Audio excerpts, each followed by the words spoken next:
এই পুরো দুনিয়াটাই অভিনয়ের মঞ্চ, আর আমরা সবাই নিজ নিজ জায়গায় অন্যের সাথে অভিনয় করছি। কোনো কোনো ক্ষেত্রে আমরা নিজেরা নিজেদের সাথে অভিনয় করছি। তিনি বলছিলেন আমরা সবাই অভিনেতা, আর সবচেয়ে বড় অভিনেতা হচ্ছে পলিটিশিয়ানরা, কারণ তাদেরকে অনেক বড় মঞ্চে অভিনয় করতে হয়। এটা আমার কথা না, হুমায়ুন আহমেদের কথা, পড়ে দেখেন তো। আল্লাহ পাক পাঠিয়েছেন তার ইবাদত করতে, আর এই বস্তুবাদী জগৎ আমাদেরকে ভুলিয়ে দিল কিভাবে? কয়েকটা প্রলোভন দিল। প্রথম প্রলোভন হচ্ছে টাকা, তারপরে জীবনে কি করব প্রতিষ্ঠিত হওয়ার চিন্তা, তারপরে চাই চাই আরো চাই এই একটা আকীদা দর্শন, তারপরে আমার স্ত্রী সন্তান আহার পরিবারের কি হবে, আর আরেকটা দর্শন আছে, এটাকে বলে চারবাক দর্শন। এবং দুঃখের সাথে বলতে হয় আমাদের রবীন্দ্রনাথ ঠাকুর কিন্তু এই দর্শনের মানুষ ছিলেন। চারবাক কিরকম? তার কবিতা পড়লে দেখবেন লেখা আছে, দু হাতে যা পাও হাত পেতে নাও, দু হাতে যা পাও হাত পেতে নাও, বাকির খাতা শূন্য থাক, বাকির খাতা শূন্য থাক। ঠিক চারবাক দর্শন, এটা ফিলোসফি পড়েছেন, এখানে অনেক টিচারও আছেন আমি জানি, তারা এই কথাগুলো বুঝবেন। চারবাক দর্শন কেমন? ঋণ করে ঘি খাও, ঋণ করে ঘি খাও, যতদিন বাঁচবে সুখে বাঁচবে, এটা হলো চারবাক দর্শন। তো দু হাতে যা পাও হাত পেতে নাও, বাকির খাতা শূন্য থাক, মিল আছে না? ঋণ করে হলো ঘি খান, যেভাবে হোক ঘি খান আপনি, মানে ঋণ করে হলো ঘি খান, যতদিন বাঁচবেন সুখে বাঁচবেন। তাহলে এই দর্শনগুলো বস্তুবাদী না? বুঝতে পারছেন কিনা? মেটেরিয়ালিজম, বস্তুবাদিতা, মানে আপনি চোখের সামনে যা দেখছেন এই দুনিয়া, যেভাবে হোক অর্জন করে নেন, বাকির খাতা শূন্য থাক। ইসলামিক কনসেপ্ট এর টোটাল ডিফারেন্ট কনসেপ্ট। ইসলামের ঈমান, আকীদা, ইসলাম, পরকাল, মুহাম্মদ সাল্লাল্লাহু আলাইহি ওয়াসাল্লামের আদর্শ সম্পূর্ণ ডিফারেন্ট। আমরা বলি কি, এই দুনিয়াতে আমরা মুসাফির, দুনিয়াতে আমরা কি মুসাফির, কে কতদিন থাকবো কোনো ঠিক নাই। নবীজি বলছেন, হে আব্দুল্লাহ বিন ওমর, তুমি দুনিয়াতে মুসাফিরের মতো থাকো, সকালবেলা উঠলে সন্ধ্যার অপেক্ষা করো না, সন্ধ্যাবেলা হলে সকালের অপেক্ষা। দর্শনের মধ্যে কত পার্থক্য না, আকাশ পাতাল পার্থক্য না? এখন যদি এই বস্তুবাদী দর্শন দিয়ে আপনি চলাফেরা করেন, তাহলে তো আপনার লাইফের অ্যাম্বিশন হবে একটা ফ্ল্যাট, আর ওটা এনি হাও আপনাকে অ্যাচিভ করতে হবে, legal way or illegal way, আপনাকে অ্যাচিভ করতেই হবে, অ্যাচিভ করতেই হবে, যেহেতু আপনার মোটিভটা হচ্ছে মেটেরিয়ালিজম, বস্তুবাদিতা। আর নবী সাল্লাল্লাহু আলাইহি ওয়াসাল্লাম কি বলছেন? সকালে ঘুম থেকে উঠলে সন্ধ্যার অপেক্ষা করো না, সন্ধ্যাবেলায় থাকলে সকালের অপেক্ষা করো না। তুমি দুনিয়াতে মুসাফিরের মতো থাকো, তোমার যতটুকুতে দুনিয়া চলে যায় এতটুকুতে সন্তুষ্ট থাকো। নবীজি আরো বলছেন, তুমি কখনো উপরের দিকে চোখ দিয়ে হেঁটো না, রাস্তায় যখন হাঁটবে উপরের দিকে দেখো না। লা তানজুরু ইলা মান হুয়া আসফালা মিনকুম, যারা তোমাদের উপরে আছে ওদের দিকে দেখো না, বরং তুমি দেখো যে তোমার নিচে কারা আছে। আবার বলছি, নবীজি বলছেন, তোমরা হাঁটবে যখন রাস্তায় চলাফেরা করবে, তোমাদের উপরের দিকে দেখবে না তোমাদের উপরে কারা আছে, অলওয়েজ দেখবা তোমাদের নিচে কারা আছে, তোমাদের চেয়ে খারাপ কারা আছে। এক ভাইকে আপনি দেখবেন আপনি সুস্থ, তার হাত নাই। আরেক ভাইকে দেখবেন আপনি সুস্থ, তার চোখ নাই। এক ভাইয়ের পা প্যারালাইজড হয়ে গেছে, এক ভাইয়ের বডি প্যারালাইজড, একজন হার্টের রোগী, একজন ডায়াবেটিসের রোগী। আপনি সুস্থ আছেন, অথচ ওই ব্যক্তির অনেক টাকা পয়সা আছে, আপনার নাই। এখানে কে ধনী বলেন দেখি, আপনি না সে? আপনার সুস্থতা আছে। আরেক ভাইয়ের অনেক বড় বড় ফ্ল্যাটস, কিন্তু আপনার এতটুকু নাই, ছোট্ট একটা বাসা। আপনার কষ্ট লাগে, আমারও যদি এমন হতো। ওই বাসায় গিয়ে দেখলেন যে ইন্টারনালি সে ব্যক্তি সুখে নাই, তার পরিবারে অশান্তি, হৃদ্যতা, ভালোবাসার বন্ধন নাই, আপনার পরিবারে আছে। একটা রিক্সাওয়ালা সারাদিন রিক্সা চালিয়ে 500-1000 টাকা আর্ন করে বাসায় চলে গেল, গিয়ে বাসা আলু ভর্তা, ডিম ভাজা, ডাল দিয়ে ভাত খাচ্ছে, সুখে আছে, দিব্যি, বউয়ের সাথে গল্প করছে, চাঁদ দেখছে। আর সেই তো কবে আপনি ওয়াইফ কিনে চাঁদ দেখেছেন ঠিক নাই। আপনি টাকা অর্জন করার নেশায় বছরের পর বছর স্ত্রী থেকে দূরে আছে, দেখারই সৌভাগ্য হয় না। আসলে সুখ কাকে বলে? সুখটা কি জিনিস? ঢাকাবাসীকে সুখ বোঝানো দরকার। সুখটা কি জিনিস? সুখটা হচ্ছে ইন্টারনাল পিস। যখন আপনি বা আমি নিজেকেও বলছি, যখন আমরা আল্লাহকে পাবো, আল্লাহ পাকের ইবাদতের মধ্য দিয়ে, রাসূলের সুন্নতের মধ্য দিয়ে অল্পে তুষ্ট থাকতে পারবো, যা আছে এতে শুকরিয়া আদায় করব, আপনার চেয়ে সুখী মানুষ দুনিয়াতে কেউ নাই, কেউ নাই দুনিয়াতে। কিন্তু বস্তুবাদিতা আপনাকে এই আকীদা আদর্শ থেকে সম্পূর্ণ ডিমোটিভেট করে দিবে। আপনাকে খালি চাই চাই আরো চাই, ওই যে দু হাতে যাবো হাত পেতে নাও, বাকির খাতা শূন্য থাক। আর আমাদের দর্শন দু হাতে যাবো হাত পেতে নাও না, বরং দুনিয়াতে যতটুকু পাও এতটুকুতে সন্তুষ্ট থাকো, বাকির খাতা শূন্য থাক না, বাকির খাতা পূর্ণ হোক। মানে পরকালটা বাকির খাতা না, পরকালের বাকির খাতাটা পূর্ণ হোক। প্রয়োজনে দুনিয়ার সব চলে যায় যাক, প্রয়োজনে দুনিয়ার সব যদি চলেও যায় যাক, তারপরে বাকির খাতা কি হোক? পূর্ণ হোক। এটাই আল্লাহ রাব্বুল আলামিন সূরা আ'লার মধ্যে বলছেন, বাল তুসিরুনাল হায়াতাদ দুনিয়া, তোমরা এই দুনিয়ার জীবনটাকেই প্রাধান্য দিয়ে থাকো। ওয়াল আখিরাতু খায়রুন ওয়া আবকা, কিন্তু আখিরাত হচ্ছে সবচেয়ে উত্তম এবং চিরস্থায়ী। প্রিয় ভাই এবং বোনেরা যারা আলোচনা শুনছেন, আজকে আমাদের প্রথম সবক হওয়া উচিত দুনিয়ার নেশায় আমরা না পড়ি। আল্লাহ পাক আমাদেরকে তৌফিক দান। এর মানে এই না আমরা দুনিয়ার প্রোগ্রেসে যাব না, অবশ্যই যাব, আমরা অবশ্যই যাব। পুরো নেশন জাতিগত ভাবেই আমাদেরকে এই ওয়ার্ল্ডের সমকক্ষ তো হতে হবে, হবে কি না? আমরা কি ওয়ার্ল্ডের সমকক্ষ হতে পেরেছি? আপনাদের কি মনে হয় যে মিলস, ইন্ডাস্ট্রিজ, ফ্যাক্টরিজ, সেতু, ফ্লাইওভার এইগুলো করলেই মনে হয় যে ওয়ার্ল্ডের সমকক্ষ হওয়া যায়? প্রত্যেক জনগণ ভিতর থেকে সুখী কিনা, তাদের অন্ন, বস্ত্র, চিকিৎসা, শিক্ষা, বাসস্থান, এই যে মৌলিক চাহিদা, বেকারত্ব ঘোচানো, তিন বেলা খাওয়া খেয়ে পরে বাঁচা, জীবনের অধিকার, জীবনের অধিকার, সিকিউরিটি, এই জিনিসগুলো আমাদের নিশ্চিত হচ্ছে কিনা, এটা হচ্ছে আপনার উন্নতির মানদণ্ড। উন্নতির মানদণ্ড কি? আমরা এখন যেখানে আছি না, 1776 সালে অ্যাডাম স্মিথ তার চেয়ে আগের জায়গায় ছিল। 1776 সালে অ্যাডাম স্মিথ একটা বই লিখেছেন, তার নাম হচ্ছে যে দ্য ওয়েলথ অফ নেশন, এই কিভাবে একটা রাষ্ট্রের ওয়েলথ ফাংশন করে। ওই 1776 সালে তিনি যে চিন্তাগুলো করেছেন, এখন পর্যন্ত আমরা সেই চিন্তা বাস্তবায়ন করতে পারি নাই। 1776 সালের চিন্তা, কিন্তু ওই চিন্তা বাস্তবায়ন করেছে পশ্চিমারা। পশ্চিমা সভ্যতা যেটা আপনি দেখছেন দাঁড়িয়ে আছে, এই একটা বইয়ের উপর দাঁড়িয়ে আছে। যেমন একটা এক্সাম্পল দিই, আলোচনাটা কঠিন হয়ে যাবে, অন্যদিকে যাব। আমরা মনে করি যে অর্থনীতি আমরা নিয়ন্ত্রণ করব, ঠিক আছে, অর্থনীতির পুরো বিষয়গুলো আমরা নিয়ন্ত্রণ করে আমরা সমৃদ্ধি নিয়ে আসবো। আসলে বিষয়টা কি জানেন? অর্থনীতির নিজের একটা ফ্লো আছে, ও নিজেই নিজেকে নিয়ন্ত্রণ করে, এবং তার উপর একটা ইনভিজিবল হ্যান্ড থাকে, অদৃশ্য হাত, যেটা আমরা বলি আল্লাহ রাব্বুল আলামিন। আল্লাহ রাব্বুল আলামিন এই পুরো অর্থনীতিকে নিয়ন্ত্রণ করে। আমরা যখন সেটাকে ইন্টারফেয়ার করতে যাব, তখন ইকোনমি কলাপস করে যাবে। এই যে করছে কলাপস। আরো ব্যাপার আছে, শুধু ব্যবসা, অর্থনীতি, এক্সপোর্ট ইম্পোর্ট, এগুলোকে তিনি জাতির মানদণ্ড বলতেন না। তিনি বলতেন যতক্ষণ পর্যন্ত জাতির প্রত্যেক ব্যক্তির মধ্যে এথিক্স না আসবে, নীতি যতক্ষণ পর্যন্ত না আসবে, আপনি করাপশন থামাতে পারবেন না। তাই হয়েছে না? শুধু ব্যবসা না, আদর্শ কতটুকু আছে? এই যে আপনি দেখছেন বিভিন্ন জায়গায় ভেজাল খাবার খাওয়াচ্ছে, ওদের কি টাকার অভাব আছে? ওদের টাকার কিন্তু অভাব নাই। নেম ফ্রেমের কোনো ঘাটতি আছে? এস্টাবলিশড বিজনেস, তাহলে কেন আপনাকে ভেজাল খাওয়াবে? কারণ তার মধ্যে এথিক্স নাই, নীতি নাই। এই জন্য জাতির প্রত্যেক সদস্যকে, মানে প্রত্যেক জনগণের প্রত্যেককেই আগে নীতিগত শিক্ষা দেওয়া উচিত। আর এই কাজটাই করে ইসলাম। বলে সুবহানাল্লাহ। এই এথিক্স এবং নীতি শেখায় কে? ইসলাম। ইসলামের চেয়ে সার্বজনীন ভাবে এবং যুগোপযোগী ভাবে কেউই এথিক্স শেখাতে পারবে না।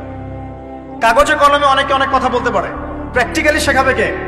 ইসলাম। এখন বলতে পারেন তাহলে মুসলিমদের মধ্যে দুর্নীতি কেন, মুসলিমদের মধ্যে কেন এই সমস্যাগুলো হয়? উত্তর একটাই, ওই যে স্যার বলে গেলেন, আমি বিভিন্ন ওয়াজে যে এক এক জায়গায় এক এক কথা বলে। উত্তরটা কি? উত্তরটা হচ্ছে যে কোরআন এবং সুন্নাহর সঠিক যে শিক্ষাটা আছে, এই শিক্ষাটা আমরা অনেকেই বাস্তবায়ন করতে পারছি না। এটা আমাদের ব্যর্থতা। এটা কাদের ব্যর্থতা? এটা আমাদের ব্যর্থতা। এখানে আমাদের ব্যক্তি স্বার্থ থাকতে পারে, এখানে আমার জ্ঞানের স্বল্পতা থাকতে পারে, আমার ভিতরে অহংকার থাকতে পারে, বা আমি অল্প শিক্ষিত হতে পারি, এবং এমন হতে পারে আমার জ্ঞানটা যুগোপযোগী না। ইসলামিক জ্ঞান আমার মধ্যে আছে, কিন্তু কিভাবে এই জ্ঞান দিয়ে ওয়ার্ল্ডকে ডিল করবো, এই জ্ঞানটা আমার মধ্যে নাই। এই কারণে আমরা হয়তোবা ইসলাম, কোরআন সুন্নাহ হাতে থাকার পরেও এই সমস্যাগুলো ফেস করছি। প্রথম সমস্যা হচ্ছে বস্তুবাদিতা। আল্লাহ পাক আমরা সবাইকে, যারা আলোচনা শুনছে, দুনিয়ার প্রেমিক হওয়া থেকে বাঁচাক বলি আমি। দুনিয়ার প্রেমিক না, প্রেমিক হবো কার? আল্লাহর আখিরাতে। কতটুকু দাম আছে দুনিয়ার? আল্লাহ পাক বলছেন একটা মাছির পাখার সমানও না। একটা মাছির পাখার কি দাম আছে আপনার কাছে? আল্লাহ পাক বলছেন পুরো দুনিয়ার দাম আমার কাছে যদি একটা মাছির পাখার সমান হতো, তাহলে এই দুনিয়াতে কোনো কাফের মুশরিক পানি পান করতে পারত না। তার মানে এই দুনিয়াতে যা করো করো, আমার তো কোনো দামই নাই দুনিয়ার। কালকেই তো আমি দুনিয়া ধ্বংস করবো। আর ওই যে দুই জাতির কথা বললাম, জিন এবং মানব জাতি, আপনারা সূরা আর রহমান পড়বেন। রহমান নামটা অনেক ব্যাপক, দয়াময়ের নাম, তার মানে আল্লাহ পাক মার্সিফুল, মোস্ট মার্সিফুল। কিন্তু এই সূরা আর রহমানেই একটা ভয়ঙ্কর আয়াত আছে, কি সানাফরুগু লাকুম আইয়ুহাস সাকলান, হে মানুষ এবং জিন, হে মানুষ এবং জিন, শীঘ্রই আমি তোমাদের দুইটা জাতিকে ডিল করার জন্য ফারেক হচ্ছি, অপেক্ষা করতে থাকো। মানে আল্লাহ পাক কুল্লু ইয়াউমিন হুয়া ফি শাআন, মানে আল্লাহ পাক কি করেন, সব সময় তার কাজে ব্যস্ত আছেন। মহাবিশ্বের তো গ্রহ নক্ষত্র গ্যালাক্সির অভাব নাই, মাখলুকের কোনো অভাব নাই। আল্লাহ পাক প্রত্যেকটা মুহূর্তেই তার কাজে ব্যস্ত আছেন, তার কাজে শানে ব্যস্ত আছেন। কিন্তু এই ব্যস্ততা থেকে ফারেক হবেন কাদের জন্য?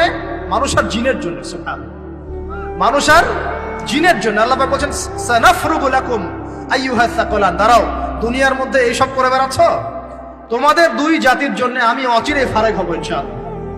ওইটাই হলো কিয়ামতের দিন। যদি ওই দিনটা আমরা মাথায় রেখে চলি, ইনশাআল্লাহ আমরা কেউ বস্তুবাদী হব না ইনশাআল্লাহ। আল্লাহ পাক আমাদের সবাইকে দুনিয়া মুসাফিরের মতো থাকার তৌফিক দান করুন। আমরা উন্নতি করব, অবশ্যই অগ্রগতি করব, আমরা সবকিছুই করব, কিন্তু দুনিয়ার পূজায় ডুবে যাব না। এটা একটা বড় চ্যালেঞ্জ। মানে মধ্যমপন্থী থাকতে হবে, না একদম গোলালু মার্কা আর না চরমপন্থী, মাঝামাঝি থাকার চেষ্টা করতে হবে। আল্লাহ তৌফিক দান করবেন। ঢাকাবাসীর জন্য এর চেয়ে বড় কোনো নসিহত হতে পারে না। ঢাকা থেকে, ঢাকার মতো যত মানে সিটিজ, মেগা সিটিজ আছে সারা ওয়ার্ল্ডে, তাদের জন্য এটাই প্রথম নসিহত, বস্তুবাদিতা ত্যাগ করতে হবে। বস্তুবাদিতা। আল্লাহ পাক আমাদের সবাইকে বাকির খাতা পূর্ণ করার তৌফিক দান করুন। এখন একটা লক্ষ্য পেলাম, কি জন্য দুনিয়া এসেছি? আল্লাহর ইবাদত করার জন্য। এখন অনেকে ভুল বুঝে প্রশ্ন করতে পারে, তাদের জ্ঞানের স্বল্পতা। আমি ওদেরকে দোষারোপ করব না, কারণ আমাদের শিক্ষার সমস্যা আছে।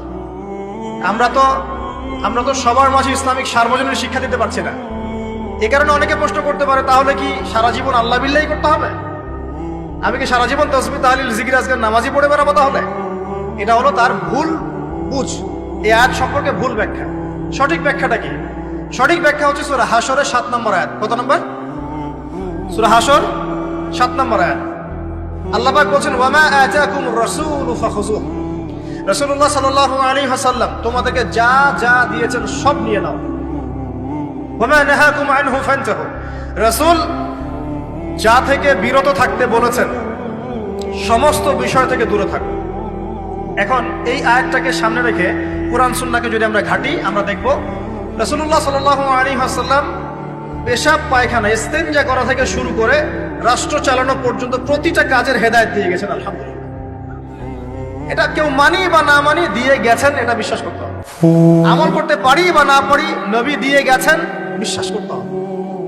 দলিল চাচ্ছেন, আপনি সহিহ বুখারী খোলেন, মুসলিম খোলেন, তিরমিজি, নাসাই, আবু দাউদ এগুলো খোলেন, দেখবেন আপনি ইস্তেনজা করবেন কিভাবে, বসবেন কিভাবে, ঢোকার সময় কোন পা দিয়ে ঢুকবেন, বের হওয়ার সময় কোন পা দিয়ে বের হবেন, ইস্তেনজা করার সময় কথা বলতে পারবেন কিনা, কতটুকু বলতে পারবেন, গোসল কেমন করে করবেন, ওযু কিভাবে করবেন, আপনি আগে কি পা থেকে শুরু করবেন নাকি হাত থেকে শুরু করবেন, কিভাবে নামাজ পড়বেন, আগে গিয়ে কি সাজদা করবেন নাকি ইকামত হবে, আজান হবে, আল্লাহু আকবার তাকবীর দিবেন, কিভাবে নামাজ শেষে বের হয়ে আপনি ব্যবসায় চলে যাবেন, কিভাবে আপনি ব্যবসা করবেন, কিভাবে চাকরি বাকরি করবেন, সমাজের মানুষের সাথে মেলামেশা করবেন, মানুষকে দিনের দাওয়াত দিবেন, ইভেন কিভাবে আপনাকে যদি আল্লাহ ক্ষমতা দেন আপনি কিভাবে সোসাইটি মেনটেন করবেন, সমাজ এবং রাষ্ট্র মেনটেন করবেন, প্রতিটা হেদায়েত খুঁটিনাটি কোরআন এবং সুন্নাহ দিয়েছে আমাদেরকে। এই বিশ্বাস আগে রাখতে হবে। এই বিশ্বাস না রাখলে কেউ মুসলিম হতে পারবে না। I am very sorry to say, এই বিশ্বাস না করলে কেউ মুসলিম হতে পারবে না। আগে বিশ্বাস, তারপরে কাজ করতে পারেন কিনা সেটা পরের ইস্যু। এবং আমি বলে দিচ্ছি, এই যুগে আপনি 100% পারবেন না। সিম্পল, এই যুগে আপনি 100% পারবেন না, এটা স্বাভাবিক। কারণ এই পুরো বিশ্বটা তো ইসলামাইজড না। পুরো বিশ্ব কি ইসলামাইজড? বরং পুরো বিশ্বটা কুফরের উপর আছে। কিসের উপর আছে? পুরো ওয়ার্ল্ডটাই কুফরের উপর আছে, পুরো ওয়ার্ল্ডটাই। একটা এক্সাম্পল দিয়ে আমি প্রমাণ করতে পারি, একটা এক্সাম্পল খালি। আল্লাহ পাক বলছে সূরা মুলক, রাতের বেলা পড়তে হয় না সূরা মুলক? রাতের বেলা সূরা মুলক পড়তে হয়, যে পড়বে তার কবরের আযাব হবে না ইনশাআল্লাহ। কবরের আযাব থেকে আল্লাহ পাক তাকে বাঁচাবেন ইনশাআল্লাহ। সূরা মুলক তেলাওয়াত করতে হবে রাতের বেলা। এই সূরার প্রথম আয়াতে আল্লাহ বলেছেন তাবারাকাল্লাযী, বরকতময় সেই আল্লাহ, বিয়াদিহিল মুলক, যার হাতে পুরো মহাবিশ্বের ক্ষমতা। কার ক্ষমতা? তাবারাকাল্লাযী বিয়াদিহিল মুলক, বরকতময় সেই আল্লাহ যার হাতে পুরো মহাবিশ্বের ক্ষমতা, সার্বভৌমত্ব। ক্ষমতার বাংলা কি বলতে পারি আমরা? এটাকে ইংরেজিতে আপনারা কি বলেন? আপনারা বলেন সভারেন্টি। কি বলেন? সভারেন্টি বিলংস টু আল্লাহ। এখানে সভারেন্টি বিলংস টু কে? আল্লাহ। কিন্তু এই পুরো বিশ্বের সার্বভৌমত্বের মালিক কি এখন আল্লাহ বাকি আছে? মানুষ নিজের হাতে নিয়ে নিয়েছে। কথা বুঝতে পারছেন না? পুরো বিশ্বে আল্লাহর সার্বভৌমত্ব চলে এখন, মানুষের সার্বভৌমত্ব চলে এখন। তো পুরো ওয়ার্ল্ডটাই কুফরের উপর আছে না? বিশ্বটাই কুফরের উপর। এখন বাদ দেন, এই ওয়ার্ল্ডে আপনি 100% ইসলাম ডিল করতে পারবেন না, সিম্পল। কিন্তু আগে বিশ্বাস করেন যে একদম টয়লেট থেকে শুরু করে আসমান পর্যন্ত সবকিছুই হেদায়েত কোথায় আছে? কোরআন সুন্নাহ আছে কি নাই? এখন মানতে পারি না, সেটা আলাদা ইস্যু। কেউ বিশ্বাস করেছে, মানতে পারে না, আল্লাহ তাকে মাফ করে দিবে ইনশাআল্লাহ। বিশ্বাস করেছি, মানতে পারিনি, আল্লাহ মানে বিশ্বাস করেছি, আমল করতে পারি নাই, হে আল্লাহ আমল করতে গিয়েছি, প্রতিবন্ধকতা পেয়েছি, সমাজ এমন ছিল না, বিশ্ব এমন ছিল না, আমি পারি নাই, আল্লাহ মাফ করে দাও। ইনশাআল্লাহ আল্লাহ মাফ করবে ইনশাআল্লাহ। কারণ আল্লাহ পাক বলেছেন, কারো আমল নামায় যদি শিরকের পাপ না থাকে, যে কোনো গুনাহ আল্লাহ যাকে ইচ্ছা মাফ করবে। আমল নামায় খালি শিরকের পাপ রাখা যাবে না, যে কোনো গুনাহ আল্লাহ যাকে ইচ্ছা মাফ করতে পারেন। বুঝাচ্ছি, মনে করেন একজন জেনা করেছেন, আল্লাহ মাফ করুন। ওই জেনাকার ব্যক্তি যদি বিনা তওবাতেও মারা যায়, তওবা করে নাই, বিনা তওবাতেও মারা যায়, কাল কিয়ামতের মাঠে আল্লাহ পাক তাকেও মাফ করতে পারেন। আল্লাহু আকবার। কিন্তু একজন ব্যক্তি শিরক করেছে, তওবা না করে মারা গেছে, আল্লাহ তাকে মাফ করবে। এখন শিরকের পাপ ছাড়া যে কোনো পাপ আল্লাহ মাফ করবেন ইনশাআল্লাহ। সো আগে আকীদা পোষণ করি যে হ্যাঁ, কোরআন সুন্নাহয় সবকিছুর সমাধান আছে আল্লাহ। এখন আমি আমল করতে গিয়ে হয়তো পারছি না, এখন আমার বিশ্বাস চলমান বিশ্বের সাথে সাংঘর্ষিক হচ্ছে, এবং এই বিশ্বাসকে দমিয়ে দেওয়ার জন্য কি করা হচ্ছে? এই বস্তুবাদিতার মতো আদর্শগুলো আপনার সামনে তোলা হচ্ছে। এখানে উত্তরটা কি? এখানে উত্তরটা হচ্ছে, দেখুন, ইবাদত মানে শুধুমাত্র নামাজ, রোজা, হজ, যাকাত নয়। ইবাদত মানে শুধুমাত্র নামাজ, রোজা, হজ, যাকাত নয়, বরং আমার জীবনের প্রতিটা সেক্টরই ইবাদত বলে কাউন্ট হবে যদি আমি সেই কাজটাকে নবীর সুন্নাত অনুযায়ী করতে পারি। আমার কথা কি বুঝতে পারছেন? এই হলো ব্যাখ্যা, ওয়া মা খালাকতুল জিন্না ওয়াল ইনসা ইল্লা লিয়াবুদুন। আমি জিন আর মানুষকে শুধু আমার ইবাদত করার জন্যই সৃষ্টি করেছি। আপনার ইস্তেনজা করাটা ইবাদত। সুবহানাল্লাহ। আমার ইস্তেনজা করা কার প্রয়োজন? আমার না ইসলামের, না আল্লাহ পাকের? নাউজুবিল্লাহ। ইস্তেনজা কার জন্য করি? আমার প্রয়োজন। আমাকে এখন ইস্তেনজা করতে হবে, কষ্ট দিচ্ছে আমাকে। খাবার খাবেন, কার জন্য খাচ্ছেন? আমার জন্য নয় কি? আমার জন্য। আপনি ব্যবসা করছেন, কার জন্য? আমার জন্য, আমার স্ত্রী সন্তান, আমার পরিবারের জন্য। আপনি সমাজ চালাচ্ছেন কার জন্য? আপনার জনগণের জন্য। এখানে স্বার্থ কার? মানুষের না আল্লাহ? আমার স্বার্থ, আমার স্বার্থে আমি এই সব কাজগুলো করব, নবীর সুন্নাহ অনুযায়ী করব, তাহলে দুনিয়াবী কাজগুলোতেও আল্লাহ পাক নেকি দিয়ে দিবেন ইনশাআল্লাহ। কেমন দুনিয়াবী কাজ? স্ত্রী সহবাস করা, স্ত্রীর সাথে ভালোবাসা, প্রণয় বিনিময়। আপনি স্ত্রীর দিকে তাকিয়েছেন, নেকি হয়েছে। স্ত্রীর হাতটা ধরেছেন, নেকি হয়েছে। স্ত্রীকে আদর করেছেন, নেকি হয়েছে। তার মুখের মধ্যে ভাত তুলে দিয়েছেন, নেকি হয়েছে। আপনার ছেলেকে আদর করে কোলে নিয়েছেন, নেকি হয়েছে। মা ছেলেকে দুধ পান করাচ্ছে, নেকি হচ্ছে। আপনি ভাইকে 5টা টাকা দিয়ে সহযোগিতা করলেন, নেকি হচ্ছে। একজন এসে বসতে পারছে না, জায়গা ছেড়ে দিলেন, নেকি হচ্ছে। ইভেন রাস্তায় হাঁটছেন, এক মুসলিম ভাইয়ের সাথে সাক্ষাৎ হলো, সালাম দিলেন, মুচকি হাসি দিলেন, নেকি হয়ে গেল। তাহলে আমরা কিভাবে বলতে পারি যে ইসলাম কি শুধু নামাজ, রোজা, হজ, যাকাতকেই স্বীকৃতি দেয়? এগুলো করতেই দুনিয়াতে আসছি, নাকি সব কাজই ইবাদত? আমার আলোচনা কি কঠিন হয়ে যাচ্ছে?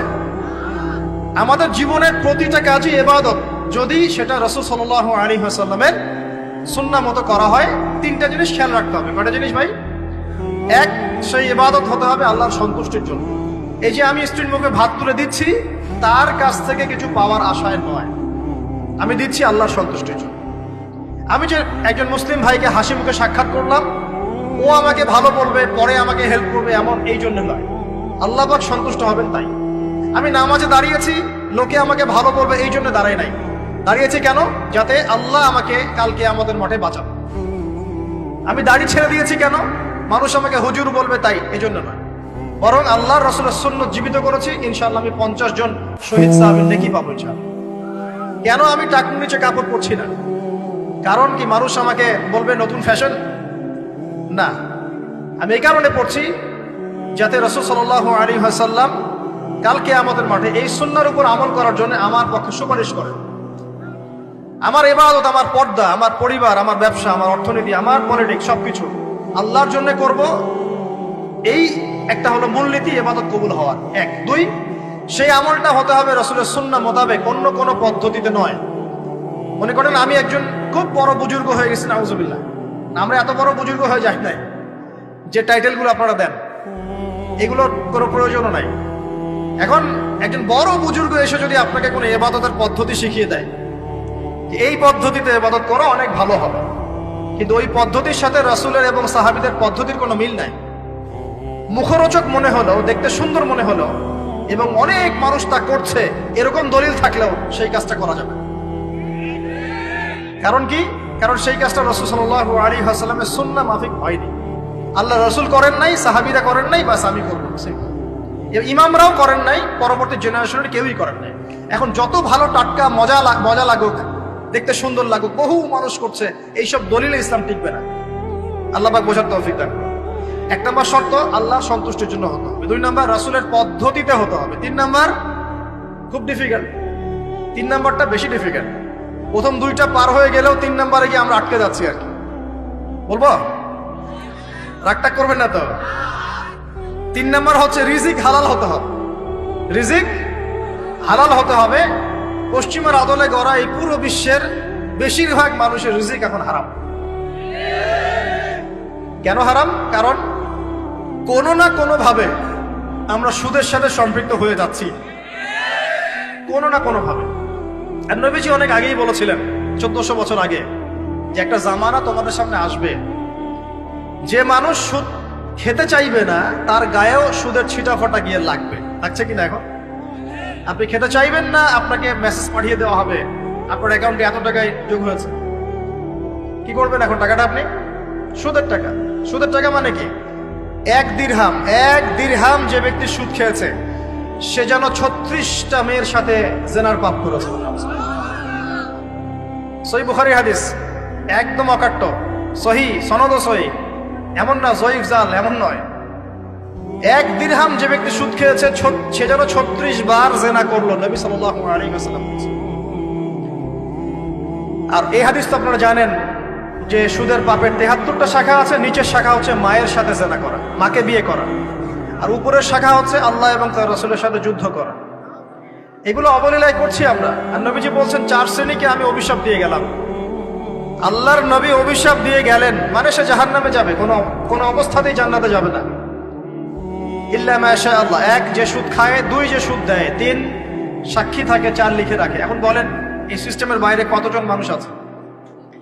এর বাইরে আবার আছে যাকাত না দেয়া, সম্পদ হারাম হয়ে যাচ্ছে। এর উপর আবার আছে ঘুষ যা না দিলে অনেক সময় চাকরি বাকরি হয় না।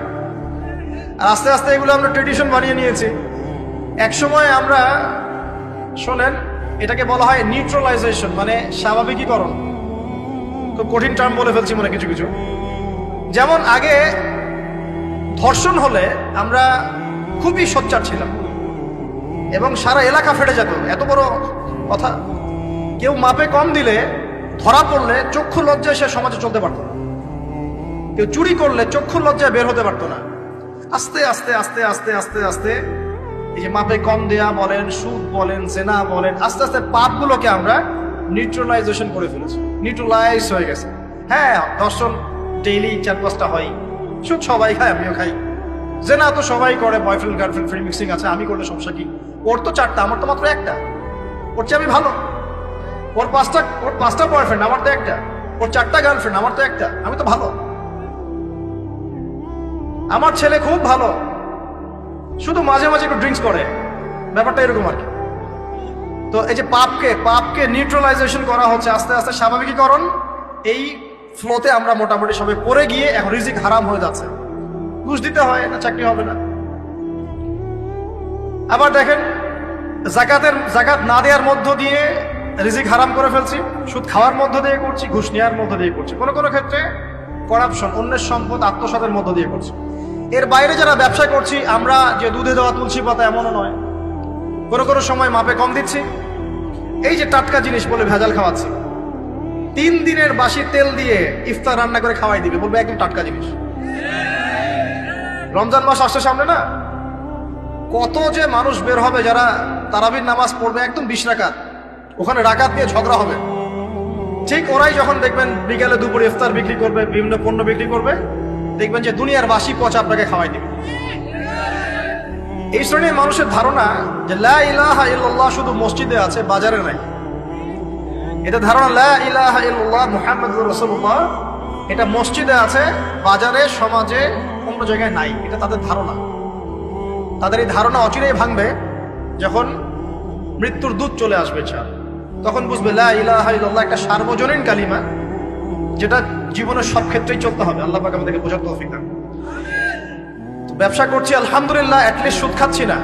তবে এতটুকু মনে রাখবেন, ব্যবসায়ীদের অসততার কারণে, আমানতের খেয়ানতের কারণে একটা আযাব আসে। হাদিসের মধ্যে আসছে একটা আযাব আসে।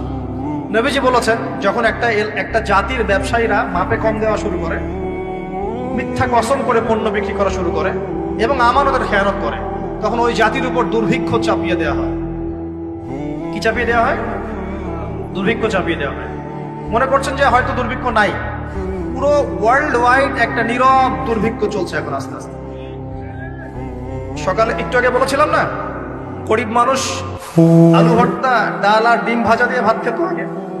এখন তারা বলে আমরা ডিমই দেখতে পারি না চোখে। ডিমও খাওয়ার এখন সামর্থ্য হচ্ছে না অনেকেরই। আপনি শোনেন, আমি একটা জব করতাম, মনে করেন স্যালারি পেতাম 5,000 টাকা, এখন পাচ্ছি 10,000 টাকা। কিন্তু 10,000 টাকা স্যালারি পাওয়ার পরেও আগে 5,000 টাকা দিয়ে আমি সংসার চালাতে পারতাম, এখন 10,000 টাকা দিয়ে পারছি না। কারণ কি? কারণ হচ্ছে মুদ্রাস্ফীতি, দ্রব্যমূল্যের ঊর্ধ্বগতি, এর পাশাপাশি আছে আমানতের খেয়ানত করা, করাপশন এবং কিছু অসৎ ব্যবসায়ীর এই দুরভিসন্ধি। এসবের কারণে সাফার করছি কারা? আপনি তো সাফার করবেন না, কারণ আপনার তো ফ্ল্যাট আছে বড়। আপনি তো সাফার করবেন না, বিকজ আপনার আমার তো 3 বেলা খাওয়ার টাকা পয়সা আছে। এই যে আমি এসেছি, আমাকে ভালো অঙ্কের হাদিয়ে দিচ্ছে, আমি তো সাফার করবো না। সাফার কে করবে? সাফার করবে রিক্সাওয়ালা ভাই, ভ্যানওয়ালা ভাই, এই যে রাস্তাঘাটে যারা আশপাশে বাসা করে আছে, যারা দারিদ্র সীমার নিচে আছে। এদের সংখ্যা কত আপনার মনে হয়? মিনিমাম 3 থেকে 4 কোটি মানুষ আমাদের দেশের। মনে হচ্ছে পপুলেশনটা কম। উমর রাদিয়াল্লাহু আনহু বলতেন, আমি ভয় করি যদি আমার অধীনে একটা মেষপালক, মানে যে মেষ চড়ায়, এই মেষপালক এবং তার মেষ যদি না খেয়ে মারা যায়, আমি ভয় করি আল্লাহ কাল কিয়ামতের মাঠে আমাকে দাঁড় করিয়ে বলবেন, হে ওমর, তোমার তত্ত্বাবধানে এই ব্যক্তি না খেয়ে মরল কেন? এগুলো হিস্ট্রি হয়ে গেছে জাদুঘরে। এগুলো কোথায়? যা মিউজিয়ামে, হিস্ট্রি মিউজিয়ামে। কিন্তু এটাই ইসলাম। এখন সলিউশন কি? একটু এই জায়গায় কথা বলে সামনে যাই, একটু মনোযোগ দেন। সলিউশনটা কি? প্রথম কথা হচ্ছে আমাদের সবাইকে আমানতদার হতে হবে ভাই, প্লিজ। যে যার জায়গা থেকে আমানতের পরিচয় দিয়ে আল্লাহ পাক তৌফিক দান করুন। 2 নাম্বার, অল্পে তুষ্ট থাকার চেষ্টা করতে হবে। অল্পে তুষ্ট থাকার চেষ্টা করি, আল্লাহ তৌফিক দান করুন। 3 নাম্বার, কোনো প্রকার সম্পদ অপচয় করা যাবে না। কোনো প্রকার সম্পদ, না ব্যক্তিগত, না সোশ্যাল, না আমরা জনগণ, রাষ্ট্রীয় সম্পদ, কোনোভাবেই সম্পদ অপচয় করা যাবে। আমরা প্রচুর অপচয় করি, প্রচুর। আমরা জনগণরাই করি। আমরা কি দুধে দেওয়া তুলসী পাতা মনে করছেন নাকি? জনগণ দুধে দেওয়া তুলসী পাতা মনে করছে? কে বলেছে মাপে কম দিতে? ওকে সরকার ফোর্স করেছে? ও দিল কেন? কে পাপে? এখানে কার দোষ বলেন? আমরা অলওয়েজ আঙ্গুল উপরের দিকে, সবার আগে আঙ্গুল হবে এই দিকে, নিচের দিকে। আমরা অলওয়েজ মানুষের ফেস দেখার চেষ্টা করি। আগে ফেস দেখবো, আয়নায় নিজের ফেস, তারপরে মানুষের ফেস। আমরা মাপে কম দিই। আমরাই তো সুদ খাচ্ছি, আমরাই ঘুষ নিচ্ছি, আমরা দুর্নীতি করছি, আমরা মানুষের সম্পদ অন্যায়ভাবে হস্তক্ষেপ করছি, আমরা রাষ্ট্রের সম্পদ অপচয় করছি। আমরা সিগন্যাল দিয়েছে, আপনি মানলেন না। তো সিগন্যাল দিয়েছে, মানলেন না। এখানে তো আপনি খেয়ানত করলেন। টোল দিয়েছে, টোল, আপনি ফুস করে গাড়িটা টান দিয়ে চলে গেলেন, আপনি তো খেয়ানত করলেন। এখানে এই ট্যাক্স তো রাষ্ট্রের পাওনা ছিল। দীর্ঘদিন বিল পড়ে আছে, আপনি দিচ্ছেন না বিল, ট্যাক্সের টাকা দিচ্ছেন না, বিল দিচ্ছেন, আপনি তো খেয়ানত করছেন। এই হিউজ অ্যামাউন্ট অফ যদি করাপ্টেড মানিগুলোকে এক জায়গায় করা যায় না, বাংলাদেশ হবে নিউ ইয়র্ক একদম থেকে নিউ ইয়র্ক। বস্তুবাদিতার কথা বলছি, বস্তুবাদিতার দিক থেকে, কনস্ট্রাকশন এইসবের দিক থেকে, life first lane of life এই দিক থেকে, যে জিডিপি এরকম থাকবে যদি সব করাপশনের টাকাগুলোকে আপনি জড়ো করতে পারতেন। কিভাবে সম্ভব? কে নিবে এই উদ্যোগ? আল্লাহ পাক এমন ব্যক্তিত্ব উপর থেকে নিয়ে আসুন বলি আমি। দোয়া করতে কোনো দোষ আছে? X Y Z whoever he is, এটা বড় কথা না। বড় কথা হচ্ছে কার হাতে ইনসাফ প্রতিষ্ঠা হয়। আল্লাহ পাক তৌফিক দান। আল্লাহ পাক আমাদের সবাইকে তৌফিক দান, সবাইকে সবার জায়গা থেকে সৎ হওয়ার তৌফিক দান। আল্লাহ পাক সবার আগে আমাকে সৎ হওয়ার তৌফিক দান এবং আপনাদের সবাইকে সৎ হওয়ার তৌফিক দান। আগে ভালো মানুষ হই, আগে ভালো মানুষ হই। আমি আমাদের মাদ্রাসার স্কুলের টিচারদেরকে আগে বুঝাই, এটা ছাত্রদেরকে এই পুঁথিগত বিদ্যা পরে শেখান, আগে শিখান তারা কিভাবে ভালো মানুষ হবে। ওদেরকে মোরালিটি শিখান, এথিক্স শিখান। বই পুস্তকে ডিগ্রি সার্টিফিকেট অর্জন করে আমি কি করব যদি আমি ভিতর থেকে মানুষ হতে না পারি? অনেক ডিগ্রি আছে আমার, কিন্তু আমি তো হিংসা করি মানুষকে, আমি আত্মঅহংকারে ভোগী, আমি অন্যের উন্নতি দেখতে পারি না, আমি মিথ্যা বলছি, প্রতারণা করছি, তাহলে আমি তো ভিতর থেকে পুঁথিগত বিদ্যায় দক্ষ হয়ে আল্লাহর কাছে পার পাবো না। বাবা আল্লাহ পাক আমাদের সবাইকে ভিতর থেকে ভালো হওয়ার তৌফিক দান করুন বলি আমি। এটা করতে হলে প্রথম ট্র্যাক যেটা বললাম ভাই, দুনিয়ার নেশায় ডুবে যাওয়া যাবে না। দুনিয়াকে আমরা মনে করব দুনিয়া আমার প্রয়োজন, যতটুকু আমার হয়ে যায় সন্তুষ্ট থাকবে। আমরা অল্পতে তুষ্ট থাকার মানসিকতা লালন করি, আল্লাহ পাক তৌফিক দান করুন। এরপর দুনিয়ায় আসার উদ্দেশ্যটা মাথায় রাখবো, এসেছি কি করতে? আল্লাহর ইবাদত করতে। আর এই প্রশ্নের উত্তর আমরা বের করে নিয়ে আসলাম। ইবাদত মানে শুধু নামাজ রোজা হজ জাকাত নয়। ইবাদত মানে আমার জীবনের প্রতিটা কাজই ইবাদত। 3 শর্ত পূরণ করতে হবে। 1, আল্লাহর জন্য হতে হবে। 2, রাসূলের সুন্নাহ মাফিক হতে হবে। 3, আমাদের উপার্জনটা হালাল হতে হবে। এই হালাল এই কথা বলতে গিয়ে এই জায়গায় এসেছিলাম যে এই বিশ্বে হালাল খাওয়াটা খুব টাফ, কিন্তু অসম্ভব না। এখানে এই আয়াতের উপর আমল করলেই ইনশাআল্লাহ আল্লাহ মাফ করে দিবেন। সেটা হলো ফাত্তাকুল্লাহা মাসতাতা'তুম, ফাত্তাকুল্লাহা মাসতাতা'তুম। আল্লাহ পাক বলেছেন তোমরা সাধ্য মতো আল্লাহকে ভয় করো, তোমরা সাধ্য মতো ভয় করো। আমি বেঁচে থাকার চেষ্টা করি, আল্লাহ ওই চেষ্টাটাই দেখবেন ইনশাআল্লাহ। 3টা জিনিস আমি আপনাদের মধ্যে ঢুকিয়ে দিতে চাই আজকের লেকচারে, যেটা আমি নিজের মধ্যে নিয়েই চলি যেদিন থেকে ইসলামের বুঝ এসেছে ওই দিন থেকে। 1, স্বপ্ন। 1 কি? স্বপ্ন। আপনি স্বপ্ন দেখতে শেখেন, ড্রিম বিগ। আপনি বড় স্বপ্ন দেখতে শেখেন। স্বপ্ন দেখেন যে ইনশাআল্লাহ একদিন পুরো বাংলাদেশ কেন পুরো বিশ্বে ইসলামের জয় জয়কার হবে ইনশাআল্লাহ। কথিত ইসলাম না, প্রকৃত ইসলাম ইনশাআল্লাহ। কথিত আর প্রকৃত ইসলাম কিন্তু এক না। কথিত ইসলাম মানে ইসলামের নামে ধর্ম ব্যবসাও আছে, ইসলামের নামে মাজার পূজা আছে, ইসলামের নামে অনেক ভণ্ডামি আছে না? ইসলামের নামে অনেক কিছু চলে যেগুলো আসলে ইসলামের সাথে সম্পর্কিত না, মানুষ করছে, মানুষ ইসলাম মনে করে। আমরা কথিত ইসলামের কথা বলছি না, প্রকৃত ইসলামের কথা বলছি। কোন ইসলাম? যে ইসলাম রাসূল সাল্লাল্লাহু আলাইহি ওয়াসাল্লামের যুগে ছিল, সেই ইসলাম। যে ইসলাম আবু বকর সিদ্দিকের যুগে ছিল, যে ইসলাম উমর ইবনুল খাত্তাবের যুগে ছিল, যে ইসলাম উসমান আলী রাদিয়াল্লাহু আনহুমা তাদের যুগে ছিল, যে ইসলাম আদম থেকে নিয়ে মুহাম্মদ সাল্লাল্লাহু আলাইহি ওয়াসাল্লাম পর্যন্ত 1,24,000 নবী রাসূল আল্লাহর জমিনে প্রতিষ্ঠা করে গেছেন, ওই ইসলামের কথা বলছি। বড় স্বপ্ন দেখেন ইনশাআল্লাহ। এই স্বপ্নে আমিও একটা ভূমিকা রাখবো ইনশাআল্লাহ। এই স্বপ্নটা নিজের মধ্যে সেট করেন, তাহলে আপনার মধ্য দিয়েও ইসলাম একটা খেদমত পাবে ইনশাআল্লাহ। সবাই লেকচারার হবে না, কেউ হয়তো বই লিখবে, কেউ হয়তো ইসলামের জন্য গাইবে, ইসলামের জন্য কবিতা লিখবে, ইসলামের জন্য ইকোনমিক কোনো প্রজেক্ট লঞ্চ করবে, ইসলামের জন্য পলিটিক্যাল সেকশনে দুর্নীতি কমাই দিবে, ইসলামের জন্য হয়তো কেউ কনস্ট্রাকশনাল রেভলিউশনারি কাজ করবে, ইসলামের জন্য নেশনকে এগিয়ে নিবে। এমনকি ইসলামের জন্য নাম্বার স্বপ্নের সাথে সাথে লক্ষ্য স্থির করতে হবে। লক্ষ্য স্থির করতে হবে। লক্ষ্যটা কি? এই লক্ষ্য নিয়ে কথা বলতেই শুরু করেছে। লক্ষ্যটা হবে পরকাল। লক্ষ্যটা কি? লক্ষ্য একটাই, জান্নাত। লক্ষ্য কি? জান্নাত। এই লক্ষ্যে কাজ করতে গিয়ে যদি আল্লাহর পথে আপনাকে গালি খেতে হয়, সমালোচনা শুনতে হয়, আপনার শারীরিক, মানসিক, অর্থনৈতিক নির্যাতন সহ্য করতে হয়, দেখবেন আপনি মন থেকে সুকুন, শান্তি ফিল করছেন। এই পথে যদি হোঁচট খেয়ে পড়েও যান, শান্তি লাগবে, ভালো লাগবে যে আমি আল্লাহর জন্য করেছি, আল্লাহ আমাকে এটার আজর দিবে ইনশাআল্লাহ। মানুষ আমাকে অনেক ভালো বলছে, এর মানে এই নয় যে আমি জান্নাত পেয়ে গেছি। আবার মানুষ আমাকে ছিছি করছে, এর মানে এই নয় যে আমি জাহান্নামে চলে গেছি। প্রকৃত ভালো আর মন্দের মানদণ্ড আল্লাহ ফিক্স করবেন ইনশাআল্লাহ কাল কিয়ামতের মাঠে। ফামান যুহজিহা আনিন নার ওয়া উদখিলাল জান্নাতা ফাকাদ ফাজ। ওই দিন আল্লাহ পাক যাদেরকে জাহান্নামের আগুন থেকে বাঁচাবেন, জান্নাতে ঢোকাবেন, একমাত্র তারাই সফল, আর কেউ সফল নয়। আমি বলি এই আয়াত হচ্ছে, দিস আয়াত is the definition of success.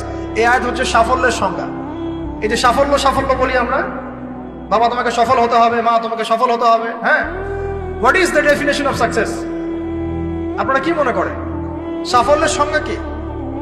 This আয়াত, এই আয়াত সূরা আলে ইমরান ভার্স নাম্বার 185, 185 নম্বর আয়াত সূরা আলে ইমরান। এই আয়াতটা হচ্ছে দ্য ডেফিনেশন অফ সাকসেস, সাফল্যের সংজ্ঞা। ফামান যুহজিহা আনিন নার ওয়া উদখিলাল জান্নাতা ফাকাদ ফাজ। যাকে জাহান্নামের আগুন থেকে কাল কিয়ামতের মাঠে বাঁচানো হবে এবং জান্নাতে ঢুকিয়ে দেওয়া হবে, বাস সে ব্যক্তি সফল, আর কেউ সফল। এই বিশ্বে বহু বড় বড় মানুষ চলে গেছে, ফিরআউন এবং নমরুদ, আবু জেহেল, আবু লাহাব, উতবা, সাইবা, মঙ্গলরা চলে গেছে, আলেকজান্ডার দ্য গ্রেট এর আমল ছিল, হ্যাঁ, কত বড় বড় হিস্ট্রি ছিল, রোমকরা ছিল, গ্রিকরা ছিল, পার্সিয়ানরা ছিল, ছিল না? সভ্যতা পড়েছেন তো এগুলো, হিস্ট্রিগুলো। চাইনিজদের সভ্যতা ছিল, রাশিয়ান কন্টিনেন্ট ছিল, কত বড় বড় সভ্যতা পৃথিবী থেকে চলে গেছে। এগুলো তো আমরা জানি। আর যেগুলো কোরআন বলেছে, নূহের জাতি, আদ, সামুদ, মাদিয়ান, কওমে লূত, কত জাতি পৃথিবী থেকে চলে গেছে। আমরা তো শেষের দিকে আছি। মানে আমাদের আর কিয়ামতের মাঝখানে ডিস্টেন্স হচ্ছে আসর থেকে মাগরিব পর্যন্ত সময়। এই উম্মত এবং কিয়ামতের মাঝখানে ডিস্টেন্স হচ্ছে আসরের নামাজ থেকে মাগরিব পর্যন্ত সময়। নবীজি বলছেন এরকম, এই আঙ্গুল থেকে এই আঙ্গুল যেমন দূরত্ব, আমার আর কিয়ামতের মাঝখানে এতটুকু দূরত্ব। তো হিস্ট্রি তো শেষ, আমরা শেষের দিকে আছি। শেষের দিকে আসবে দাজ্জাল, ইয়াজুজ মাজুজ, ঈসা ইবনে মারইয়াম, ইমামুল মাহদি। আস্তে আস্তে ইসলামী খেলাফা স্টোর হবে, মানুষ আবার খারাপ হবে, ওদের সামনে কিয়ামত হবে। That's all. পশ্চিম দিক থেকে সূর্য উঠবে, এগুলো বাকি আছে। আর ভূমিকম্প, কিছু ভূমিকম্পের বছর, বড় বড় কিছু প্রাকৃতিক বিপর্যয় বাকি আছে। এখন হিস্ট্রি ঘেটে দেখেন, এরা তো চলে গেছে হিস্ট্রি থেকে। এই ব্যক্তিত্বরা কেউই সফল হবে না যদি কাল কিয়ামতের মাঠে জাহান্নাম থেকে বাঁচতে না পারে। বলেন এই বিশ্বের সবচেয়ে বড় নেতার নাম কি? আপনার কি মত বলেন দেখি।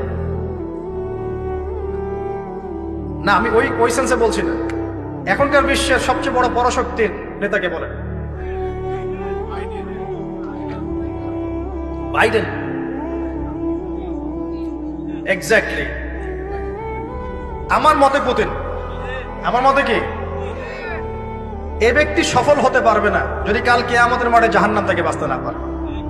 তার কাছে এখন সবকিছু আছে, অনেক কিছু আছে। এই ব্যক্তি সফল হতে পারবে না যদি কাল কিয়ামতের মাঠে জাহান্নাম থেকে বাঁচতে না পারে। যদি সে কাল কিয়ামতের মাঠে জাহান্নাম থেকে বাঁচতে পারে, জান্নাতে যেতে পারে, সে সফল হয়েছে। আমি একটা এক্সাম্পল দিচ্ছি। রাসূল সাল্লাল্লাহু আলাইহি ওয়াসাল্লাম বলেছেন, সবচেয়ে সুখী মানুষটাকে, পৃথিবীর সবচেয়ে সুখী মানুষটাকে কাল কিয়ামতের মাঠে আল্লাহ পাক এক মুহূর্ত সময়ের জন্য জাহান্নামে ঢুকাই। কতটুকু সময়? এক মুহূর্ত। আল্লাহ পাক জানেন কতটুকু সময়। এরপর তাকে বের করে বলবেন, দুনিয়াতে সুখে ছিলা? সে বলবে, আল্লাহ সুখ কি জিনিস আমি জানি না, সুখ কাকে বলে আমি জানি না, সুখ কি আমি সেটা জানি না। আল্লাহ সুখ কাকে বলে আমি সেটা জানি না। আর এই পৃথিবীর সবচাইতে নির্যাতিত, নিপীড়িত এবং দুঃখ ক্লেশে ভরা মানুষটাকে আল্লাহ পাক এই এক মুহূর্তের জন্য জান্নাতে ঢুকে দিয়ে বের করে নিয়ে আসবে। বলবেন যে দুনিয়াতে দুঃখে ছিলা, কষ্টে ছিলা? এই ব্যক্তি বলবে, আল্লাহ কষ্ট কি জিনিস আমি জানি না, কষ্ট কাকে বলে আমি কষ্টের সংজ্ঞাই জানি না। এই ব্যক্তির তাকদিরে কি হবে পরে? এই ব্যক্তি জান্নাতের ওই আরাফ নামক জায়গায় দাঁড়িয়ে থাকবে, চেহারাটা ঘুরিয়ে দেওয়া হবে জাহান্নামীদের দিকে। সে বলবে যে আল্লাহ চেহারাটা খালি আমাকে জান্নাতের দিকে ঘুরায় দাও, আমি জান্নাতে যেতে চাচ্ছি না, খালি চেহারাটা ঘুরায় দাও, বাস এনাফ। আল্লাহ বলবেন আর কিছু চাবো না? তো না, আর কিছু চাবো না। ঠিক আছে, চেহারা ঘুরাই দিও। এবার চেহারা জান্নাতের দিকে ঘুরে আসে, জান্নাতের ঘাম, জান্নাতের নেয়ামতের স্নিগ্ধতা সব পাচ্ছে সে। এবার বলছে আল্লাহ শুধু দরজার কাছে নিয়ে যেয়ে রেখে দাও, ঢুকতে চাবো না। আল্লাহ বলবেন যে এইবার কথা দিয়ে কথা রাখবা? ঠিক আছে, জান্নাতের দরজার সামনে গিয়ে রেখে দাও। ও বেচারা দরজা ধরে দাঁড়ায় আছে, চিন্তা করবে, ও ভাববে, ওই সময় সে ভাববে, হাদিসে এত স্পেসিফিকলি আসছে, সে ভাববে আর কিভাবে আল্লাহকে বলবো, আল্লাহ তো এতদূর পর্যন্ত নিয়ে আসলেন। এরপর বলবে যে জাস্ট একটু উকি দিব আল্লাহ, খালি একটু উকি দিবে, ঢোকানোর দরকার না, খালি উকি দিব। আল্লাহ পাক বলবেন দেখো আদম সন্তান তোমরা কিন্তু কথা খুব কম রাখো, আদম সন্তান তোমরা কথা দিয়ে কথা রাখতে পারো। ওই যে আদম আলাইহিস সালামকে বলা হয়েছিল না, ওয়ালা তাকরাবা হাযিহি শাজারা, তোমরা গাছের কাছে যেও না, তাও তারা গাছের কাছে চলে গেলেন। তোমরা কথা দিয়ে কথা রাখো না। এবার উকি দিয়ে সে বলবে আল্লাহ এতদূর যখন নিয়ে আসছো আল্লাহ আমাকে আর এখান থেকে দূরে ঠেলে দিও না, আমাকে ঢুকাই দাও আল্লাহ জান্নাতে। আল্লাহ পাক তাকে জান্নাতে ঢুকাই দিবেন এবং এই দুনিয়ার চাইতে 10 গুণ বড় জান্নাত তাকে দিবেন ইনশাআল্লাহ। তাহলে আমরা বুঝতে পারলাম যে দুনিয়ার বাস্তবতা কি আর আসল প্রকৃত সাফল্য কাকে বলে। আরেকটা কথা বলি, এক ব্যক্তিকে জাহান্নামের শাস্তি দেওয়া হবে বছরের পর বছর, অনেক বছর অনেক বছর, কত বছর আল্লাহ ভালো জানেন। কারণ জাহান্নামের উপর থেকে ছেড়ে দেওয়ার পরে জাহান্নামের তলায় গিয়ে পৌঁছাতেই মানে কত হাজার হাজার বছর পার হয়ে যাবে মানুষ জানে না। এত গভীর জাহান্নাম, এত গভীর। আমরা তো এখন নাসাকে ইলাহ বানিয়ে নিয়েছি, নাসা যা বলে তাই বিশ্বাস করি। ও বলে মঙ্গলে পানি আছে, আমরা বলি হ্যাঁ পানি আছে। ও বলে চাঁদে এই আছে, আমরা বলি হ্যাঁ সেই আছে। নাসা যদি এখন বলে জাহান্নাম নামে একটা জায়গা আছে, কালকে দেখবেন সব মানুষ বিশ্বাস করছে হ্যাঁ জাহান্নাম নামে একটা জায়গা আছে। এটা হলো যে সায়েন্সকে আমরা এখন উপাস্য বানাচ্ছি, এটা একটা শিরক, আধুনিক শিরক। আধুনিক আরো শিরক আছে, আল্লাহর হালালকে হারাম করা, আল্লাহর হারামকে হালাল করে দেওয়া। ওইদিকে আমি যাচ্ছি না। এখন পড়তে পড়তে পড়তে একটা জায়গা তাকে দাঁড় করিয়ে দেওয়া হবে, আযাব দেওয়া হবে, আযাব দেওয়া হবে, আযাব দেওয়া হবে। এক পর্যায়ে সে চিৎকার করতে থাকবে ইয়া মান্নান ইয়া হান্নান, ইয়া মান্নান ইয়া হান্নান, এভাবে চিৎকার করতে করতে, এগুলো আল্লাহ পাকের নাম। এগুলো কি আল্লাহ পাকের নাম। আল্লাহ পাক বলবেন দেখো জাহান্নামের অতল গভীরে কোন আমার বান্দা আমাকে ডাকছে, কি হাজত তার, নিয়ে আসো। ওকে জিজ্ঞাসা করা হবে কি প্রয়োজন। সে শাস্তির অভিযোগ করবে, শাস্তির অভিযোগ করে তাকে বলবে যে আমার এই শাস্তি আমি সহ্য করতে পারছি না, আল্লাহ আমাকে এইটা দাও সেইটা দাও, আমাকে আমি যেখানে থাকি সে থাকার জায়গাটা ভালো না, আমি যেখানে বসি বসার জায়গা ভালো না, এরকম অনেক কথা বলতে থাকবে। আল্লাহ পাক তখন তার গুনাহগুলোকে স্মরণ করাবেন, মানে তার এই অবস্থা কেন হলো এটা স্মরণ করাবেন। এবার সে ব্যক্তি পিছনে ফিরে তাকে আবার পাঠিয়ে দেওয়া হবে, যাও পিছনে ফিরে যাও। যেতে যেতে সে তাকাবে পিছনে ফিরে, বারবার তাকাবে আর বলবে আল্লাহ তোমার রহমতে আমাকে একবার সেখান থেকে তুমি বের করে নিয়ে আসছো, আল্লাহ দ্বিতীয়বার আমাকে সেখানে পাঠায়। আমি তোমার রহমতের আশা রাখি যে তুমি আমাকে মাফ করে দিবা।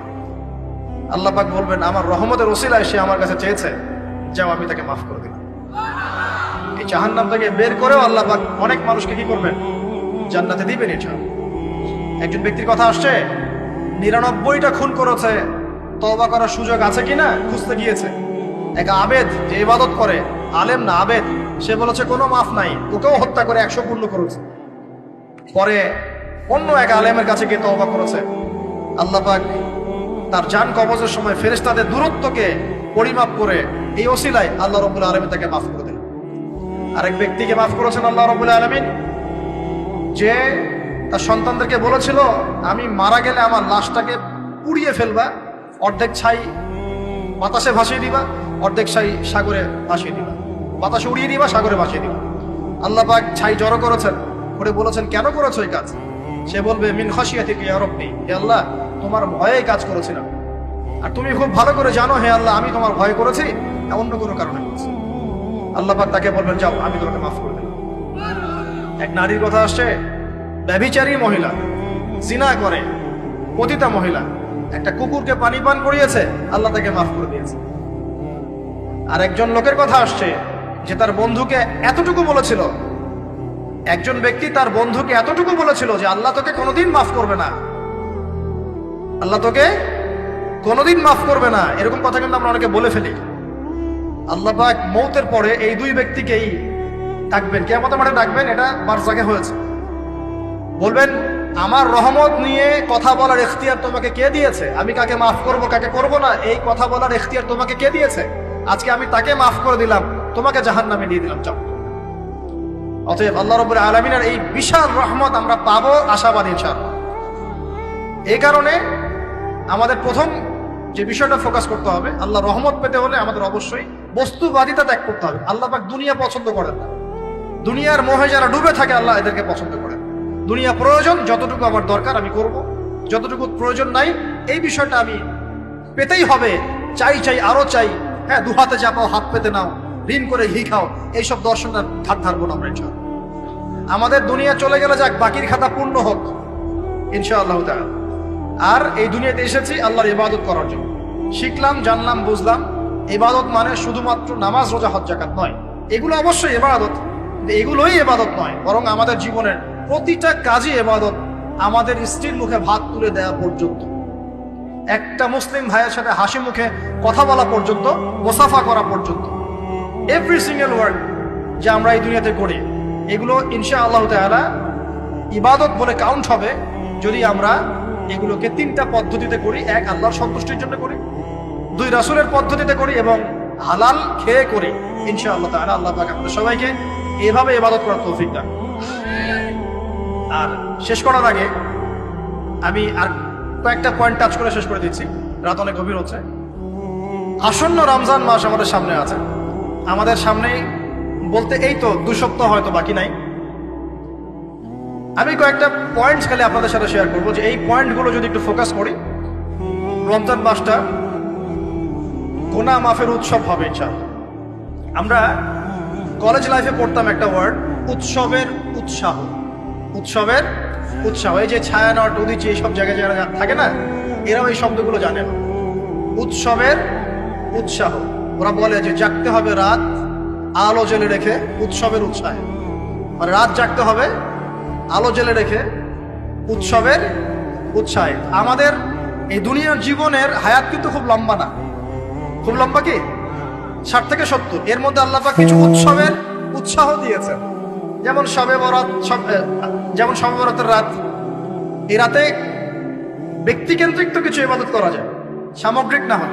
এই রাতে আল্লাহ পাক সবাইকে মাফ করেন, 2 শ্রেণীর মানুষ বাদ দিয়ে, মুশরিক, মুশাহিদ, শিরক করে যারা, হিংসা বিদ্বেষ পোষণ করে যারা, এদের বাদ দিয়ে। শাবান মাস বেশি বেশি নবী রোজা রাখতেন। আরাফার দিন, আশুরা, মুহররম, জিলহজ মাসের প্রথম 10 দিন কিছু উৎসবের উৎসাহ আল্লাহ দিয়েছেন, তাই নাই? সবচেয়ে বড় উৎসব কোনটা বলেন তো? এই যে রমজান মাস। এখন এই মাসে আলো জ্বালা থাকবে উৎসবের উৎসাহে। কিভাবে? প্রথম কথা বলি, দুনিয়াবি বাজার ঘাট, শপিং টপিং যা যা আছে আগে ভাগে এই কয়দিনে করে ফেলে, যাদের সামর্থ্য আছে। যাদের সামর্থ্য নাই তারা, আমি বলেছি, প্রজেক্ট করতে হবে, সোশ্যাল প্রজেক্ট। আমরা সামর্থ্যবানদের টাকাগুলোকে কিছু সৎ মানুষ কালেক্ট করবেন, করে যাদের সামর্থ্য নাই তাদের ঘরে মাসের বাজার পৌঁছে দেবেন। করা যাবে না ইনশাল্লাহ? আমরা যারা এসব জায়গায় থাকি আমরা মনে করি সোসাইটির সবাই এমন। সোসাইটির সবাই এমন নয়। অনেক মানুষ সাথে খেয়ে পরে থাকতে পারে না, সবাই আমাদের মতো খায় না। আমরা 10টা আইটেম নিয়ে বসি খেতে, অনেকের আলু ভর্তা জোটে না, আছে না? আমরা আমাদের যাকাত, আমাদের ওশর, আমাদের ফিতরা, আমাদের সাদাকাতুল ফিতর, আমাদের সাদাকা এবং ইফতারের প্রজেক্টগুলোকে সুন্দর করে প্যাকিং করে 1 মাসের বাজার করে দেওয়ার ক্ষমতা আমাদের নাই। একজন করে পরিবারের দায়িত্ব নেওয়ার ক্ষমতা আমাদের নাই। আপনি একটা নেন, আপনি একটা নেন, আপনি একটা নেন, আপনি 2টা নেন, আপনি 5টা নেন। দেখবেন ইনশাআল্লাহ তাআলা যখন আমরা খাবার ভাগাভাগি করে খাবো, ইনশাআল্লাহ সমাজে দারিদ্রতা কমে যাবে। কি উন্নতি, কি সবার মধ্যে সম্প্রীতি ছড়িয়ে দেওয়া উন্নতি, সবার মধ্যে এই যে ভালোবাসা ছড়িয়ে দেওয়াটা কিন্তু সমাজের উন্নতি। উন্নতি মানে আমরা আসলে কি বুঝি? খালি কনস্ট্রাকশন নির্মাণ করার উন্নতি? সবার মধ্যে সম্প্রীতি ছড়িয়ে দেওয়াটা উন্নতি। ইভেন এই প্রজেক্টে আপনি অমুসলিম ভাইকেও শরিক করতে পারেন। হ্যাঁ, যাকাতের অর্থ অমুসলিমকেও দেয়া যায়, তার অন্তর ইসলামের দিকে আকর্ষিত হবে ইনশাআল্লাহ। মুসলিমরা আমাকে সহযোগিতা করেছে, তার আমাদের রিলিজিয়নের প্রতি তার একটা সফট কর্নার তৈরি হবে ইনশাআল্লাহ। এগুলো করা বন্ধ করেছে বলেই তো অন্যরা এগুলো কাজ করছে। আর নীরবে আস্তে আস্তে বাংলাদেশে বহু মানুষ বিধর্মী হয়ে যাচ্ছে, কিন্তু খবর রাখেন না। আল্লাহ পাক আমাদেরকে বোঝার তৌফিক দান করুন। আগে রমজানের প্রিপারেশন নেন, এটা গেল একটা পারিবারিক ইকোনমিক প্রিপারেশন। আধ্যাত্মিক প্রিপারেশন কি?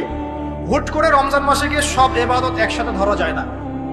এই কারণে এখন থেকেই নামাজ, তেলাওয়াত, তাফসির পড়া, একটু তাহাজ্জুদ, চাষ্টের নামাজ, ইশরাকের নামাজ, জিকির আজগার, এগুলো একটু ধরার চেষ্টা করি, কিন্তু রমজান মাসে গিয়েই আমি একদম যেন মোমেন্টামটা যেন ধরতে পারি ইনশাআল্লাহ। আল্লাহ পাক তৌফিক দান। 3 নম্বর হচ্ছে অপচয় করবো না রমজান মাসে। অনেকদিন বলছি 5টা খেজুরে যদি ইফতার হয়ে যায়, 6 নম্বর খেজুর আপনার খাওয়ার দরকার নাই, আপনি দান করে দেন। 2টো জামা দিয়ে ঈদ হয়ে যাচ্ছে, 4টা জামা কেনার দরকার নাই, বাকি 2টো দান করে দেন।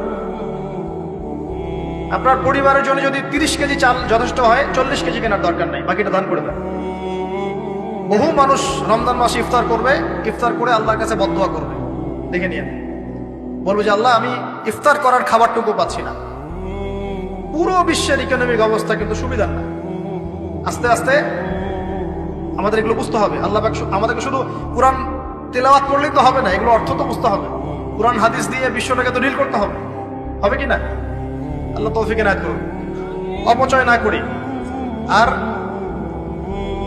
রমজান মাস আসার আগেই আল্লাহর ওয়াস্তে সবার ঘরে ঘরে কোরআন এবং কোরআনের তাফসির কেনা চাই। এই রমজান মাস আমরা কোরআন পড়ে শেষ করে দেবো ইনশাআল্লাহ। রমজান মাসের সবচেয়ে ইম্পর্টেন্ট জিনিসটা কি বলেন তো? কোরআন নাজিল হওয়া। শাহরুর রমাদানাল্লাযী উনজিলা ফীহিল কুরআন। রমজান সেই মাস যে মাসে কি নাজিল হয়েছে? কোরআন। অতএব সবচেয়ে ইম্পর্টেন্ট পার্ট রমজানের কোরআন। যারা কোরআন তেলাওয়াত করতে জানি না, পড়া শিখবো, রাজি আছি ইনশাআল্লাহ? রমজান মাসের পুরো 30 দিন আমরা কোরআন তেলাওয়াত করা শিখবো ইনশাআল্লাহ। স্থানীয় ইমাম থাকতে পারেন, টিচার থাকতে পারেন, অনলাইনে শিখতে পারেন, অফলাইন কোর্স করতে পারেন, যেভাবে হোক আপনাকে শিখতে হবে। এর পাশাপাশি যারা হাফেজ এবং আমরা টুকটাক যারা আরবি বুঝি, আমাদের প্রতি নসিহত হচ্ছে রমজান মাসে 30 দিনে প্রতিদিন 1 পারা করে আমরা তাফসীর পড়বো। 30 দিন 30 পারা শেষ ইনশাআল্লাহ। পারা যাবে ইনশাআল্লাহ? রমজান মাসে আর কি কাজ করব? তারাবি সালাত জামাতে পড়ার চেষ্টা করব। আর যে তারাবি জামাতে পড়বে সে 5 ওয়াক্ত নামাজ তো অবশ্যই জামাতে পড়তে হবে। জামাত যদি কোনো কারণে মিস হয়ে যায়, নামাজ বাদ। একাকী হলেও নামাজ পড়তে হবে। হ্যাঁ, যদি দেখেন জামাতে তারাবি পড়তে পারছেন না, ফ্যামিলিকে নিয়ে প্রয়োজনে তারাবি পড়েন। ফ্যামিলি মেম্বারদেরকে নিয়ে আপনি তারাবি পড়েন। আপনি পুরো কোরআনের হাফেজ না, 1 পারা জানেন, 1 পারা দিয়ে পড়েন। আপনি 20টা সূরা জানেন, একটা সূরা বারবার রিপিট করে করে পড়েন। নামাজটাকে ধীর স্থির ভাবে লম্বা করেন। রাসূলুল্লাহ সাল্লাল্লাহু আলাইহি ওয়াসাল্লামের মতো তিনি লম্বা করে ধীর স্থির ভাবে রমজান মাসে কিয়াম করতেন। আল্লাহ আমাদের তৌফিক দান। আর যাকাত যাদের ফরজ হয়েছে রমজান মাসে অবশ্যই যাকাতগুলো দিয়ে দিব ইনশাআল্লাহ। যাকাত নিয়ে ডিফারেন্ট লেকচার আসবে ইনশাআল্লাহ, অনলি যাকাতের উপরে। যাকাত নাই, ইসলামিক অর্থনীতির ভিত্তি থাকবে না। যাকাত প্রতিষ্ঠা না করতে পারলে চিরস্থায়ীভাবে সমাজ থেকে দারিদ্রতা দূর করা যাবে না, কোনোভাবেই যাবে না। আপনি অ্যাডাম স্মিথের বই সমাজে কায়েম করে ছেড়ে দেন, তারপরেও দেখবেন যে সমাজে দারিদ্রতা দূর হচ্ছে না 100%। যতক্ষণ পর্যন্ত মুহাম্মদ সাল্লাল্লাহু আলাইহি ওয়াসাল্লামের ছেড়ে যাওয়া এই যাকাত ভিত্তিক অর্থনীতি প্রতিষ্ঠা না করতে পারছে। আমি চ্যালেঞ্জ করলাম, অ্যাডাম স্মিথের বই দি ওয়েলথ অফ নেশন আপনি প্রতিষ্ঠা করে দেন সমাজের মধ্যে, দেখবেন যে 100% দারিদ্রতা দূর হবে না, কখনো না। মুহাম্মদ সাল্লাল্লাহু আলাইহি ওয়াসাল্লাম রেখে যাওয়া সুন্নত যাকাতটা চালু করে দেন, দেখবেন ইনশাআল্লাহ কেউ না খেয়ে মারা যাবে না ইনশাআল্লাহ। এটা প্র্যাকটিক্যাল। অ্যাডাম স্মিথের জন্ম হয় নাই যখন উমর রাদিয়াল্লাহু আনহু এই যে তার খেলাফত চালাতেন, তখন কি তার জন্ম হয়েছে নাকি?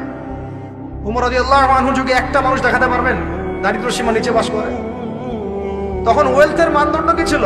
গোল্ড কয়েন, গোল্ড, দিনার। সাহাবীরা ছেড়ে যেতেন দিনার, দিরহাম। আমরা ছেড়ে যাই কাগজ। কি ছেড়ে যাই?